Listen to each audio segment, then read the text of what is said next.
Hey friends, welcome back. It's Michelle here with another episode for you. Have you ever wondered what is the resale value of your Louis Vuittons if you're making an investment? How much you'd be able to resell it for? Well, I found a interesting episode of Pawn Stars Las Vegas Louis Vuitton. So I wanted to give you my expert client advisor insiders after watching this video so you do not get fooled. So let's watch it. I'm going to share my screen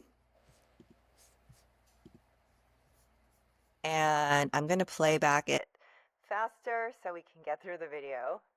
My daughter has more than enough purses. We have to sell a few. I'm hoping to get $3,500 for the bag. If I make the sale today, I'm going to build my daughter a new closet so she can buy more purses. Pretty cool. Right? So this is the mini Polichon, and it basically means small duffel bag. This would have been a Virgil Abloh piece. Virgil Abloh is a fashion designer known for doing quick and limited. Okay, so first thing, this show is very, very scripted, which of course, reality shows, we know they're all scripted. It's so scripted. The way Chum is acting, the way the customers are acting, and what they're saying, which is fine. They want to give some information on Vuitton, as they are progressing. It gives the viewers like a story to follow, but what I want you to pay attention to is how they sell you on the story. Because I'm like, this is the same stuff that as client advisors, we are told to sell. Sell the story of Vuitton, the history of this piece that we just made yesterday. Okay, so let's go through it. Collaborations. He's worked with McDonald's and made Big Mac cartons. He's worked with Evian and designed water bottles. He's launched his own design that's been around for a long time. They would hook up right here. Did you happen to have that? It is in that box. Okay, that's a surprise for me, huh? No, there is. Adding an orange chain to a classic design. Okay, now this part here, all handmade Louis Vuitton handbags take a week to create. This bag is not handmade, it is machine made. I'm a little surprised the way he's holding it. The LVs actually go this way instead of straight up and down. So I might have to like research that and see if that was made that way. But this is the first, this is a bag from the first Louis Vuitton Virgil Abloh collection when he joined the brand as the creative director. So it was, you know, hard to get at the time, but is it worth anything now? Hey, here's the strap. What is this here? That is the surprise. The letter. Wow. Mm-hmm. Drake, Happy New Year from your friends at Vuitton. That's pretty freaking cool. Right? My daughter found this online and this happened to be inside. Yeah, this is just silly. She thinks it's special because it says Drake. That doesn't mean it's Drake, the artist. It could just be some guy named Drake. It could just be a VIC customer named Drake. Drake even has a rap. And then also notice the way he says Vuitton, but then later in the show, he claims he has a Louis Vuitton fashion advisor. It's all BS. Anyway. Line in a song talking about Virgil. It's been heavily used, you know, you can look at it and see, but it is leather and it's still in great condition, you know. But yeah, okay, we all know reality shows just want to put one over us. It is not leather. A true Vuitton collector knows this is not leather. Now, also, a true Vuitton collector is not really into this particular piece. Virgil Abloh, director of Vuitton, bringing him in as a creative director, he wanted to bring in a new market, the younger generation in their late 20s, early 30s that had money to spend. Those were the ones who followed Virgil Abloh from Off-White to Louis Vuitton. So this is not for the true, authentic, old school collector. What are you looking to do with it? Okay, but wait, I'm just like blown away that they're both saying this is leather because we all know it's canvas. Sell it. And how much are you looking to get? 3,500? So, lady, out of your mind.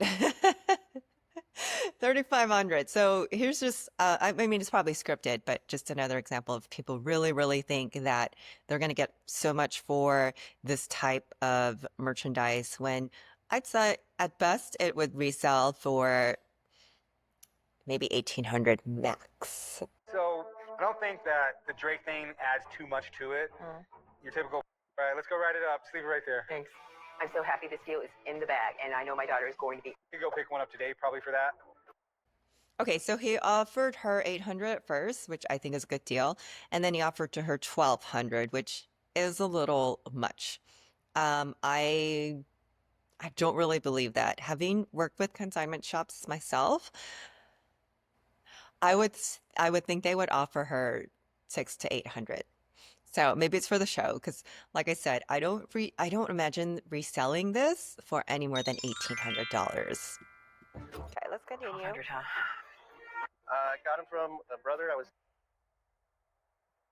staying with in LA. A bunch of guys were trashing in a loft downtown. Everybody kind of abandoned ship, next and I ended up one. acquiring these. Oh, wow.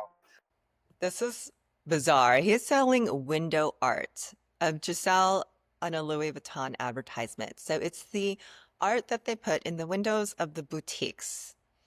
And I'm sorry, you really think someone is going to buy this? Now, I can picture someone buying this. I can picture like a scenario of what's that movie? The Hangover, and when they're in Thailand or Singapore and they visit like a young rich bachelor's penthouse and he has too much money but no friends, so he wants to impress people with all this artwork of Louis Vuitton, but they're really store advertisements that like it's a photograph.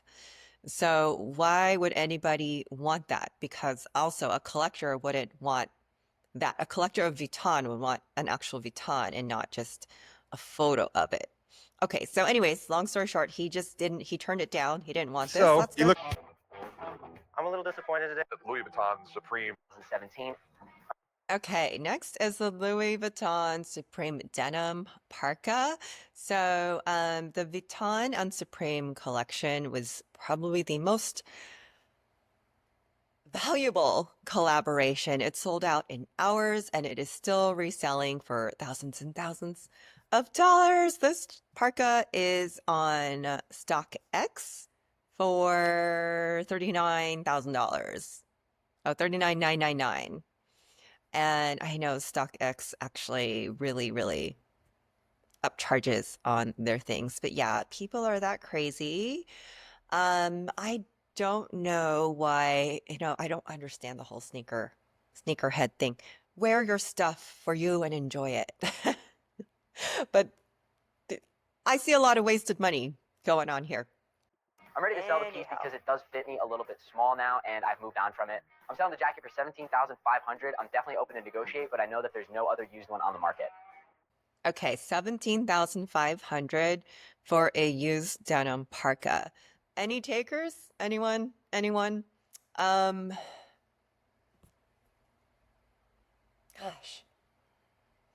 I just can't wrap my head around it. I know I'm a brokey, but even if I had 17,000, I mean, I could liquidate some stocks and buy it parka. So, also, this jacket gets turned down just to spare you the Oh, details. this is pretty cool. So this is a Louis Vuitton Supreme collaboration. But anyhow, this collaboration was in 2017, All and it right. says So some of the here, things you want to look for. one of the most counterfeited luxury brands. And this Supreme collection, particularly, is also very Put counterfeit. it up inside. Inside there should be a Louis Vuitton tag on the right-hand side. Over here we got the tag from Louis Vuitton, and it looks pretty good. It's the right color, and everything's spaced out and proportioned properly as far as the letters go. Also, a lot of the time, when you look at these fake tags, one letter will be thicker than the rest of them. Also, there are apps that use AI to authenticate. So I'll list a couple of them down below. Please don't send me pictures of your things and ask me to authenticate. I don't do that service, especially not for free. The dust bag and Okay, the box let's go to the next. It's one of those So things where they actually turned down this jacket too because he actually says, it's going to sell for $15,000 or $16,000, but it's not going to sell fast. Okay. It's just not for me. and I would do the same because Louis Vuitton clothing, shoes, they will sit there. You need a very specific buyer to do so. It would probably be a sneakerhead like this guy who wouldn't just be wandering the pawn shop in Las Vegas. Like, it's such a random place. He would have better luck selling it at like a shoe show or somewhere where his audience resides. But of course, it's all for TV because as I understand, the guy who's selling is also like a huge a YouTuber or something, or an influencer. Okay, now this I love. Now, some of you have written it in and asked, is a trunk an investment? So let me go through this and then we'll answer. Found your new coffee table, bro. Looks like it's Louis. It sure does look like it's Louis. What do you have here? Well, we have a 1891 Louis Vuitton steamer trunk. Awesome. Chum, I can totally see you traveling with this. I'm here to sell my 1891 Louis Vuitton trunk. This would have been a higher end trunk geared towards women. They had big, elaborate dresses. Okay, you can tell he's reading a script. But all this is true. This was made, Louis Vuitton actually was the expert packer for Princess Eugenie, who is Napoleon's wife. In that time, women traveled with their big, glorious gowns. He also talks about how you didn't like fly for a weekend vacation, you toured. So they pack massive amounts. Now, what is special about the trunk, Vuitton made the trunk from dome to flat. So they used to be domed so that water could run off of them, which is why he created the waterproof canvas that acts like leather so that it does not absorb water and the water will roll off of it. Also, it's flat, so the water cannot roll off now, but it's waterproof. But now you can stack trunks on top of this. With the domed trunk, you could not stack. Okay, so this is something that the true Vuitton collector would want, an old piece. And if you had a big glorious house, use it as a end table, coffee table, or side table or something like that. Now, where people get it twisted is the difference between old Vuitton and Louis Vuitton. Old money and new money. Okay, I hate saying that because people think it's a war between old money and new money, but there's definitely a distinct old Louis Vuitton, and that's the history of the brand, the history of the piece. Like, let's say, for instance, my great-great-grandfather owned this piece. I would want to keep it for sentimental reasons. That's very different from going to a store now and buying a brand new trunk and saying this piece is history and has brand DNA and is, I don't know, worth it, blah, blah, blah. So yes, of course, there's history to the brand, but the pieces that they are making today, it's literally just like a imitation of something from the past. It's the small world at Disney World compared to the small world at Disneyland. It's not the same. That says typically in this time period, you know, we're talking like 1856 when he started, which isn't good. We'll close right there, and you strap him down with this. No doubt in my mind that this is a real Louis Vuitton trunk. What do you want to do with this? I'd like to sell it. And what are you looking to get? Right now I'm asking $10,000. Okay. $10,000 though is going to be way, way out of the ballpark. The trunks that are going for $10,000 above, they're limited edition trunks. I'm looking to be in at about $800. Yeah, let's do it. That's a deal. Let's go write it up. Okay. Looks like it's staying here, Antoine. Okay, let's just look up Louis Vuitton trunk. Here is a trunk steamer, an old one for $4,750. Or you have another old one for, so they're less than $5,000. And this one here is a paperweight. Here is an antique pre-owned for $17,000. I would be very surprised if anyone pays that, but maybe a collector would. And $17,000 for this is, I'd say, worth it over the Supreme jacket. Now the thing about I have some Louis Vuitton chopsticks and Chinese New Year envelopes. Okay, so here he is explaining that these are VIC gifts that are Chinese New Year. So Louis Vuitton has a very, very large Chinese clientele. I would say 33%. Both in China and in the US, it's extremely popular brand. So there are items that specifically cater to the Asian market. And every Chinese New Year, they would have envelopes and gifts specifically for VIC customers, and that is high spend. That's not $5,000. That's not I buy a bag a year. High spend, VIC is $10,000 per year minimum, but that's not even enough to get you these. You would have to be way higher than that because each store gets a very limited amount. And if you really want them don't play the Hermes game. You can just go on StockX and find these guys somewhere, eBay, whatever. Look at that, the year of the dog. What do you think, Pinky? Is it your year? I think she's feeling it. These aren't something that Louis Vuitton would have sold. These both would have been given out as a gift, and it would have a note from your. It would have been done for the Louis Vuitton's 25th anniversary for the Louis Vuitton Cup, and a certain amount of money, a ridiculous amount of money, probably somewhere well over $100,000. Pinky is dying to get them. You think we can make it? Okay, so she wants $650 for the gift with purchase that Louis Vuitton gave out to their VICs, and he offered her $325, which I feel is very, very generous. So I feel like that was done for the show because I would have offered probably $100 and expect for them to not sell for a while because he's offering her $325, he'd have to resell them for $700. I don't see anybody coming in to buy chopsticks and red envelopes. It's just okay, whatever. But for the show. So what do we got here? It's my 1923 vintage Louis Vuitton trunk. Yeah, this is a classic. You gotta love the gold LVs all over it. Yeah, it stands for Las Vegas. I came into this trunk with a friend of mine. We were doing an estate cleaning. I found it in the basement of a house that we were cleaning out. It was in the garbage as far as they were concerned, and I rescued it. God, that's amazing. Have you done any research on it or anything like that? I have. I contacted Louis Vuitton. The year of the trunk is from 1923. It was sold to an affluent family in Pittsburgh, Pennsylvania, and it was stenciled for them. Yeah, because someone of means bought this thing. Today, everyone knows Louis. Okay, hold on. The family was leaving it. It might as well be trash. It is. Just leave it, leave it at that. Pick it up if you want to collect it. Now, one thing I wanted to point out, he says, I called Louis Vuitton and they gave him this info. No, there's no way. First of all, there's no way that they can track it back to that family. Louis Vuitton does take a purchase history, but that is something that's very, very recent. Also for privacy sake, you cannot call Louis Vuitton and say, hey, I want to know what Michelle Fong bought. They're not going to tell you. Or I want to know where this bag came from, where this trunk came from. They are not going to tell you. So the fact that he's saying, I called Louis Vuitton and then he has all this info, he could probably get that info from a historian over Vuitton, or like just knowing who owned the house and trace back to that, right? Like the who owned the house, let's trace the last name, and that would trace the info of the family. Because as he's saying, the family had means, blah, blah, blah. Louis Vuitton for their handbags. But back in the day, they weren't known for handbags. They were known for luggage. Okay, but so back in the day when you traveled,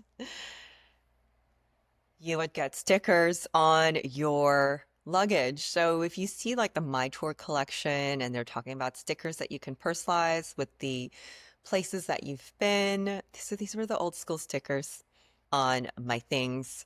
And it's like kind of like your passport stamp, your badge of this is where I've been. So they've been on the Cunard line, which is a very exclusive cruise line.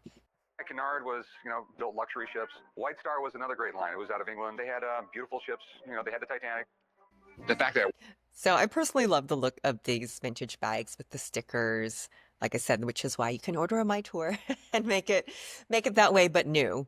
That's the idea of the My Tour collection, where you can put stickers on it. One time this trunk was on a Cunard and a White Star ship. It makes you wonder all the places it's been.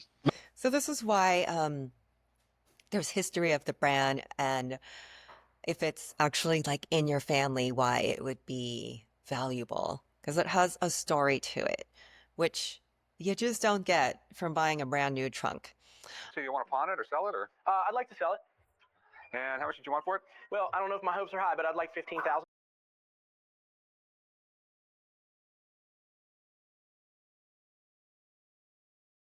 I'm assuming this thing's worth right around $4,000. Uh-huh. $4,500 if I'm lucky. If you want to put it in an auction, go ahead. Just so you know, they're going to charge you 30-40%. Uh-huh. And even in an auction, I don't see you getting more than like $4,500 for this thing. $2,500 is what I'm willing to pay. $2,500 is an absolute riff-off. I'm negotiable, but that's just out of line.